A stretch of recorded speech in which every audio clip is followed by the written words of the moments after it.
Yani hesap kaçınılmaz mı? Evet, yüzleşmeler de var. Yüzleşme mi?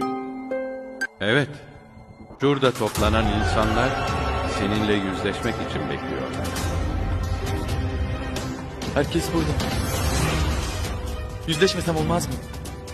Hayır, burada gerçeklerden kaçış yoktur. Peki. Geri dönüş olabilir mi? Hayır, Ama ben mahvolurum. Ne olur. Ne olur yüzleştirmeyin. Dayanamam. Utanmıyorsun değil mi lan masum insanların duygularıyla oynamaya? Bana mı diyorsun? Ulan dünyanın en güzel kızını nasıl aldatırsın be?